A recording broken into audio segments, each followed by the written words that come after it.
Yeah, here's one of the guys who can tell you I'm okay, all right? Here, hold on. You want to call your mother or something? You gotta get back from here. You know that, you gotta get back. All right. I know. The 4-1 should have taken a couple of companies that they were leaving back to assist. They were stuck in the tunnel.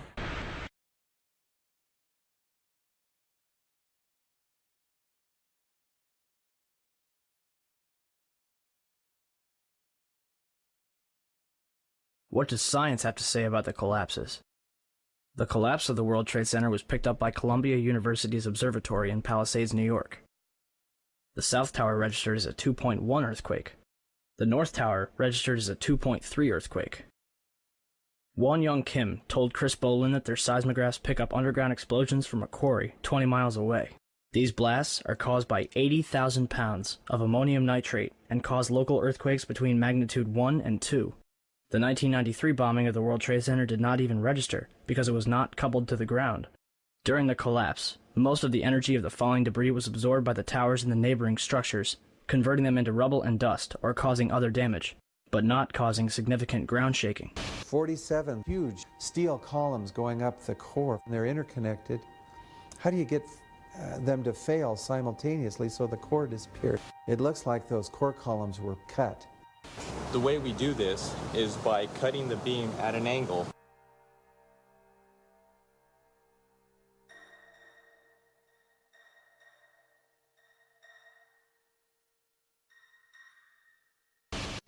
And our conclusion is that the building should not have fallen that rapidly if indeed fire caused the collapse.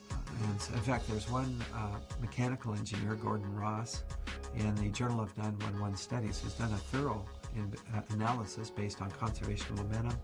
If the official story was correct, then the heating that was supposed to cause the failure would have been a much slower event, and it would have been an asymmetric event.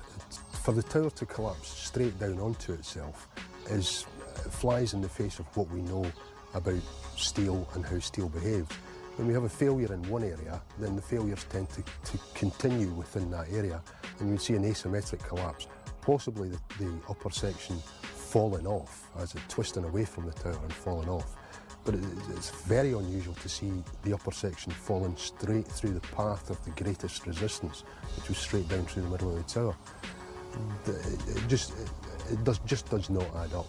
Steel beams weighing up to 200,000 pounds were thrown laterally up to 500 feet. A cross-section from the World Trade Center weighing approximately 300 tons was embedded in the southeastern corner of the American Express building. This piece would have had to travel at least 390 feet, maintaining enough kinetic energy to embed itself in the corner of the building. What we should have seen in the debris pile was a pyramidal shape. If it had been a gravity-driven collapse, we would have seen a roughly pyramidal shape or a conic shape. What we actually did see was a massive ejection of dust and debris and large sections of steel from well away from the towers, tens of meters away from the towers. That's hard to see a reason for that within a gravity-driven collapse. Do you still think that jet fuel brought down the World Trade Center? In all the videos of the collapses, explosions can be seen bursting from the building 20 to 30 stories below the demolition wave. Here,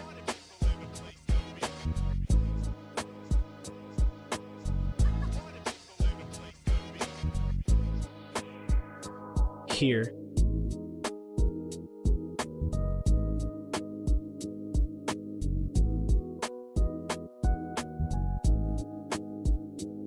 here,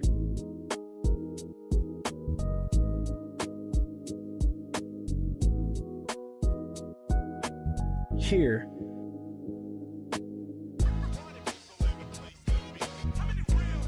here,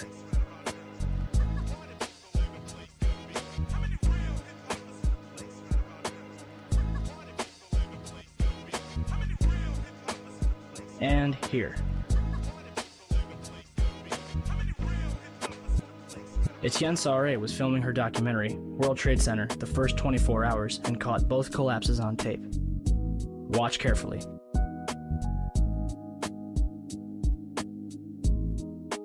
The tripod shakes 12 seconds before the North Tower begins collapsing.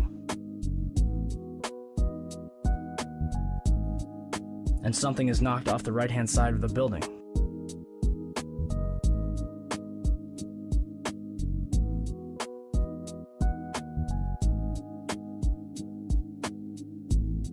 You're probably asking, if there were bombs in the building, how would they get in there without anyone noticing? Ben Fountain, a financial analyst who worked in the World Trade Center, told People magazine that in the weeks before 9/11, there were a number of unannounced and unusual drills where sections of both the Twin Towers and Building 7 were evacuated for security reasons. Daria Cord, a guard in the North Tower, told Newsday that security detail was working 12-hour shifts for 2 weeks before 9/11, but on Thursday the 6th, bomb-sniffing dogs were abruptly removed from the building. So who authorized all this?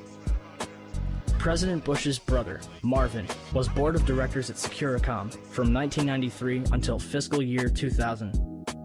Securicom, now known as Stratasec, is an electronic security company backed by Kuwait American Corporation, which provided security for United Airlines, Dulles International Airport, and from the early 1990s up to the day of 9/11, the World Trade Center.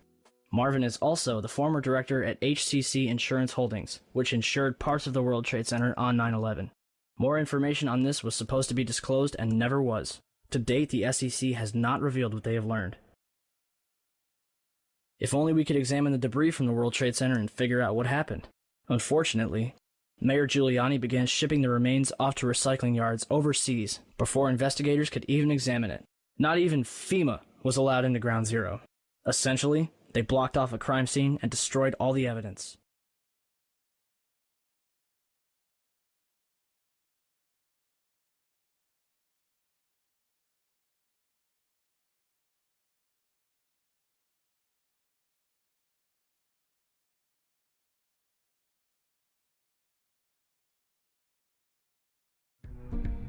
Since the inception of the Federal Reserve in 1913, a number of large and small wars have commenced. The three most pronounced were World War I, World War II, and Vietnam. World War I. In 1914, European wars broke out centered around England and Germany. The American public wanted nothing to do with the war. In turn, President Woodrow Wilson publicly declared neutrality. However, under the surface, the U.S. administration was looking for any excuse it could find to enter it. In a noted observation by Secretary of State William Jennings, the large banking interests were deeply interested in the World War because of the wide opportunities for large profits. It's important to understand that the most lucrative thing that can happen for the international bankers is war, for it forces the country to borrow even more money from the Federal Reserve Bank at interest. Woodrow Wilson's top advisor and mentor was Colonel Edward House, a man with intimate connections with the international bankers who wanted in the war. In a documented conversation between Colonel House, Wilson's advisor, and Sir Edward Grey, the Foreign Secretary of England, regarding how to get America into the war, Grey inquired, "What will Americans do if Germans sink an ocean liner with American passengers on board?" House responded, "I believe that a flame of indignation would sweep the United States, and that by itself would be sufficient to carry us into war." So, on May 7, 1915, on essentially the suggestion of Sir Edward Grey, a ship called the Lusitania was deliberately sent into German-controlled waters, where German military vessels were known to be. And, as expected, German U-boats torpedoed the ship, exploding stored ammunition, killing 1,200 people. To further understand the deliberate nature of this setup, the German embassy actually put advertisements in the New York Times telling people that if they boarded the Lusitania, they did so at their own risk, as such a ship sailing from America to England through the war zone would be liable to destruction. In turn, and as anticipated, the sinking of the Lusitania caused a wave of anger among the American population, and America entered the war a short time after. The First World War caused 323,000 American deaths. J.D. Rockefeller made $200 million off of it. Not to mention the war cost about $30